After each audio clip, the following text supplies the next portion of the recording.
আল্লাহর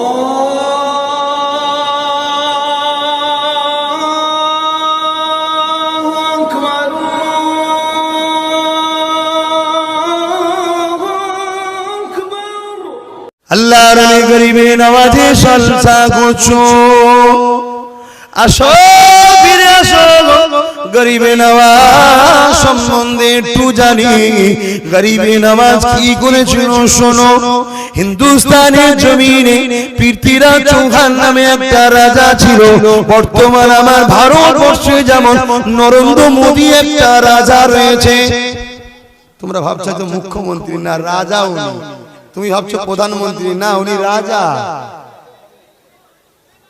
শুনছেন না উনি কে আমার ভারতের রাজা কারো কথা চলে নেই কারো আন্দোলন চলে নেই উনি যা বলবে তাই দেশের আইন কানুন কিচ্ছু মানছে না শুনছেন না বড় বড় ক্রিমিনাল কেসের নেতা ক্রিমিনাল কেসের আসামি তারা সব দেশের মন্ত্রী নেতা হয়ে গেছে এ দেশ কখন আর বাঁচবে এই দেশকে বাঁচাবার জন্য আমাদেরকে ভাবতে হবে না হ্যাঁ এই দেশের জন্য ৭০,০০০ উলামা ৭০,০০০ উলামা এই দেশের জন্য তারা দিল্লিতে জান দিয়েছে ৭০,০০০ হাফেজে কোরআন তাহলে আমরা ভাববো না এই দেশের জন্য যখন আমাদের শ্রম গেছে জান গেছে এই দেশের ক্ষতি হলে আমাদের কি ভাবা দরকার আছে না না তাই তো আজকে ভাবতে বসেছি যখনই ভাবতে বসেছি কারো কোনো অসুবিধা হয়নি যত অসুবিধা হচ্ছে মুসলিম সূরাতে মুনাফিক গুলোর এই গুণকে চেনেন আল্লাহর রাস্তে বলে যাচ্ছি এই গুণকে চেনেন এই গুণ না চিনলে কিন্তু আপনার আগামী দিন আরো ফাঁসবেন একটা হিন্দু লিডার আপনার ক্ষতি করতে পারবে না আপনার মুসলিম সেজে যদি মুনাফিক হয় ক্ষতি করে দেবে আর মুসলিম যদি মুমিন হয় আপনি নিশ্চিন্তায় থাকুন আপনার উপকার ছাড়া কখনো ক্ষতি হবে না এবারে মুমিন আর মুনাফিক চিনবেন কি করে একটা নবীর কথাতে বলে যাচ্ছি নবী বলছে যারা আমার খানদানের সমালোচনা করে তারা হলো মুনাফিক তারা কারা মুনাফিক কে বলছে রাসূল নবী সত্য বলে না মিথ্যা বলে তো নবীর এই কথাটাকে মানার দায়িত্ব আছে না নাই হ্যাঁ মাথায় রেখে তুই ভালো মন্দর কি বুঝিস রে তুই কোরআন হাদিসের কি বুঝিস আজকে তোর বাপ দাদা নানা নানি ফুফু ফুফা খালা খালু সব দাদা হুজুরের ওসিলা ইসলাম পেয়েছে ঠিক না বেটি আজকে তার বাচ্চা যদি কিছু বলে তোর যদি পছন্দ না হয় তোকে তো পার্সোনাল যে তার সাথে কথা বলা দরকার তুই নিরীহ লোককে জুলুম করছিস তার মানে দিল কা উজালা নামে মুহাম্মদ आँखों का तारा नामे मुहम्मद दिल का उजाला नामे मुहम्मद आँखों का तारा नामे मुहम्मद जन्नत के पत्तों पे अरसे उला पर जन्नत के पत्तों पे अरसे उला पर आदम ने देखा था नामे मोहम्मद अल्लाह मुसलमान ছেলে মেয়েরা তরুণেরা হযরত গরিবে নওয়াজ যখন ভারতবর্ষে এসেছিলেন গরিবে নওয়াজ দেখলেন এই ভারতবর্ষের জমিনে পৃথ্বীরাজ নামক এক বাদশা রয়েছে যে কিনা ভারতবাসীর উপরে জুলুম করতে লেগেছে কেমন জুলুম করতে লেগেছে নিচু জাত উপর জাত করে রেখেছে মানুষ মানুষকে ঘৃণা করতে লেগেছে গলাতে এমন করে দেখা যায় তোর মুচি নিচু বংশের মানুষদের গলাতে খুনটা ঝুলিয়ে রেখেছে কানে খুনটা ঝুলিয়ে দিয়েছে যখন তারা যাতায়াত করে ওই খুনটা তখন বাজতে লাগে এলাকার যারা সম্ভ্রান্ত নিজেদেরকে মনে করত তাদের ধারণা ছিল ওই নিচু জাতের মুখ দেখলে আমাদের অশুভ যাবে তখন তারা ঘরের দরজাগুলোকে লাগিয়ে দিত এই যুবকেরা এই ভারতের জমিনে নারীদের কোনো মর্যাদা ছিল না নিজেদেরকে জ্যান্ত পুড়িয়ে দেওয়া হতো এই ভারতের জমিনেতে গরিবদের কোনো অধিকার ছিল না, কিতদাস বানিয়ে রেখেছিল। তাদের উপরে যেমন গরু নাগল দিলে চাবুক মারা হয়, তাদের উপরে এইভাবে অত্যাচার চলতে লেগেছিল। ছেলে বাপকে হত্যা করে, বাপ ছেলেকে হত্যা করে। গল্প বলছি, ইতিহাস পড়ছি। এইরকম অন্ধকার যখন সাম্রাজ্য চলতে ছিল, গরিবে নওয়াজ এই ভারতের মানুষকে বোঝাতে লাগলো, বাবারা তোমরা মানুষের ওপর জাত নিচু জাত ছুঁয়াছুঁয়ি কেন করো? সবার স্রষ্টা হলো একজন, তোমরা সবাই মিলে মিশে থাকো। আমার গরিবে নওয়াজে সুন্দর ব্যবহার দেখে, আমার গরিবে নওয়াজে ইনসাফ ইনসানিয়াত দেখে, আমার গরিবে নওয়াজে গরিবদের অধিকারের আন্দোলন দেখে, আমার গরিবে নওয়াজে শান্তির বার্তা দেখে দলে দলে দলে মানুষেরা ইমানের নূরের কালেমা পড়ে গরিবে নওয়াজের কাতারে এসে দাঁড়াতে লাগলো। ওই সময় বাদশা পৃথ্বীরাজ তৎকালীন সময়ে গরিবে নওয়াজকে বাধা দিতে লেগেছিল। সেনা পাঠিয়ে দিয়ে গরিবে নওয়াজকে রুখতে চেয়েছিল। যা মুসলমানকে বলে দাও এমন করে যেন এলাকা ছেড়ে চলে যায়। গরিবে নওয়াজ কি বলেছিল? পৃথ্বীরাজের সেনা শুনে রেখে দে, তোর রাজাকে যে বলে দিয়ে যা। গরিবে নওয়াজ ভারতের রাজা হতে আসেনি, গরিবে নওয়াজ ভারতকে দখল করতে আসেনি। গরিবে নওয়াজ এসেছে মহান স্রষ্টা রব্বুল আলামিনের সৃষ্টি। মানুষের উপরে জুলুম হচ্ছে, এই মানুষগুলোকে শান্তির রাস্তা দেখে শান্তি মানবতার সঙ্গে বাঁচার মুক্তি দিতে এসেছে।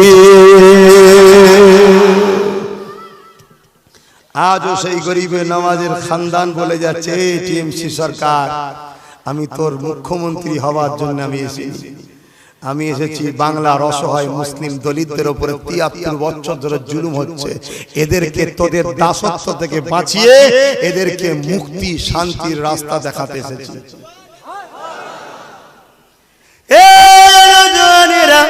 গরিবে নওয়াজকে সেদিন রুখার চেষ্টা করেছিল। গরিবে নওয়াজ বলেছিল তোর রাজাকে যে বলে দিয়ে যা, এ জমিন যার আসমান যার, তার হুকুম ছাড়া আমি কখনো এক পা লড়াবো না। আজকে আমিও বলে দিয়ে যাই, এ জমিন যার আসমান যার, তার ছাড়া কারো কাছে মাথা নত করি না, তার ছাড়া কাউকে ভয় করি না। পৃথিবীর যত বড় শক্তি হোক না কেন তাকে আমি তোয়াক্কা করি না। একমাত্র স্রষ্টা আল্লাহকে সিজদা করি, আল্লাহর কাছে চাই, আল্লাহকে ভয় করি। আল্লাহ ছাড়া কখনো কারো দাসত্ব করিনি, আর কখনো কারো গোলামি দাসত্ব করব না। এ যুবকেরা তোমরাও তৈরি হও, তোমরাও দাঁড়িয়ে যাও, তোমরাও কথা বলতে শুরু করো, একে অপরের হাত ধরে নাও, বন্ধুত্ব করে নাও। আমার কিছু হলে তুমি শ্বাস নেবে, তোমার কিছু হলে আমি শ্বাস নেব।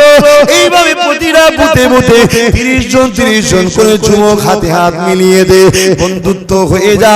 পারিবারিক অশান্তি থাকতে পারে, একসাথে হাড়ির পাশে হাড়ি থাকলে ঠুকুর মুকুর হতে পারে, মসলা যদি আসলে ঠুকুর মুকুর হতে পারে, কিন্তু এমন একটা কঠিন মুসিবত আসছে, আরে বলে দিয়ে যাই, শুনে রেখে দে। তোদেরকে নাগরিক থেকে কৃতদাস দাসী বানাবা এই চক্রান্ত ভারতের প্রধানমন্ত্রী করতে লেগেছে। তোদেরকে বন্দি করে নিয়ে ক্যাম্পে নিয়ে যাবে, ডিটেনশন ক্যাম্প। ওই ক্যাম্প মানে জেলখানা, যেখানে তোদেরকে কয়েদি করে রাখবে। ফ্রিতে তো বসে বসে খাওয়াবে না। যে মাঠে তুই চাষ করতি ২৫০-৩০০ টাকা চল্লি দি, ওটা ৫০টা টাকায় তোকে দেবে। ২০০ টাকা জালিম বাদশা লুটে নেবে, তোকে খাটাবে, তোকে গোলাম বানাবে, তোকে কৃতদাস বানাবে। কার উপরে তুই ভরসা করবি? দিদির উপরে ভরসা করলেও ঠকবি, বিজেপি কংগ্রেসের উপরে ভরসা করলেও ঠকবি, এমন করে সিপিএম এর উপরে ভরসা করলেও ঠকবি। তাই আমি আব্বাস সিদ্দিকী জানিয়ে দিলাম, নিজের বাঁচার জন্য নিজেকে ভাবো, নিজের মা বউয়ের সুখ বাঁচাবার জন্য নিজেকে বাঁচো, নিজেকে ভাবো। পৃথিবীর জমিনে যারা কখনো গরিবদেরকে বাঁচতে দেয় না, পৃথিবীর জমিনে শক্তিশালীরা কখনো কমজোরকে বাঁচতে দেয় না। কমজোর যতক্ষণ না এক হয়েছে ততক্ষণ জালিম জব্দ হয়নি, কমজোর যতক্ষণ না দাঁড়িয়েছে ততক্ষণ শয়তানরা জব্দ হয়নি। তাই আমি আজকে আব্বাস সিদ্দিকী থেকে বাংলার কোটি কোটি যুবক আমাকে ভালোবাসে, কোটি কোটি মা ভালোবাসে, কোটি কোটি বোন ভালোবাসে। তাদের চোদাবকে বাঁচাবার জন্য, আমার ভাইদের জীবনকে ইজ্জতের সাথে রাখার জন্য আমি চেষ্টা করছি।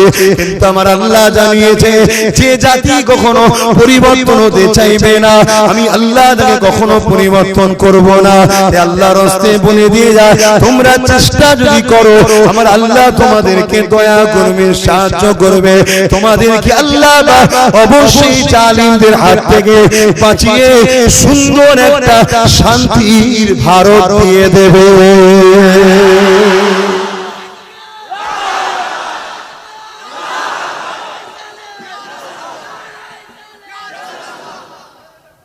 তোমরা আল্লাহ ছাড়া কাউকে ভয় করো? তাহলে অত ভয় খাচ্ছ কেন? আমি আজকে ছেলেগুলো কাঁদা কাঁদি মুখে বলছে আমাদের ঘরে এই করেছে, কতদিন ধরে আমাদের উপরে এই জুলুম হচ্ছে। এটা হবে, এটা হবে, এতে মন খারাপ করার কি আছে? আর আমার আল্লাহ যখন কিয়ামতের দিন ওদের বিচারটা তোমাদের সামনে করবে, তখন তোমরা দেখবে না। আর দেরি করুনি, খুব শিগগিরই দুনিয়াতেও বিচার হবে ওদের। কেন? তোমরা আমার সন্তান নয়, তোমরা আমার আবু বকরের রূহানি সন্তান, ঠিক না বেঠিক? আজ আবু বকরের মুখের দিকে তাকিয়ে আমায় ভালোবাসছো, কিন্তু তোমরা মুরিদ কিন্তু আমার না, তোমরা সব দাদা হুজুরের, ঠিক না বেঠিক? অতএব দাদা হুজুর যিনি জবানার মুজাদ্দিদ, তার সন্তানদের উপরে যারা জুলুম করবে তাদের নেস্তে নাবুদ হবে না মনে হচ্ছে? হ্যাঁ, ফুরফুরায় রেল করে দেবো বলে দিলে আর সবাই তোমায় ভালোবেসে কোলে করে তুলে নিল। ফুরফুরায় রেল আছে তো? হ্যাঁ, ফুরফুরায় উন্নয়ন পরিষদ করে দেবে বললে সবাই তোমাকে কোলে তুলে নিল। ফুরফুরায় উন্নয়ন পরিষদের অফিস আছে তো? অথচ প্রচার করে বেড়াচ্ছে ফুরফুরার আশপাশে, এবং ফুরফুরাতে 75 লক্ষ আর 75 কোটি আর 10 কোটি টাকা নাকি দিদি দিয়েছে। শুনছেন না? এবার দিদি সত্য বলছে কি মিথ্যা বলছে তার জন্য তাহলে আমার জানা দরকার যে টাকাগুলো গেল কোথায়, ঠিক না বেটি? যখনই টাকার খরচ করেছি তখন যারা খেয়েছে তারা খেপে যাচ্ছে। কি বুঝতে পারছেন? তাহলে বন্ধ করতি, হারাম খাচ্ছিস খা, গরিবের হক মারছিস মার, গরিব না খেতে পেয়ে মরে যাচ্ছে, যা বন্ধ করতি।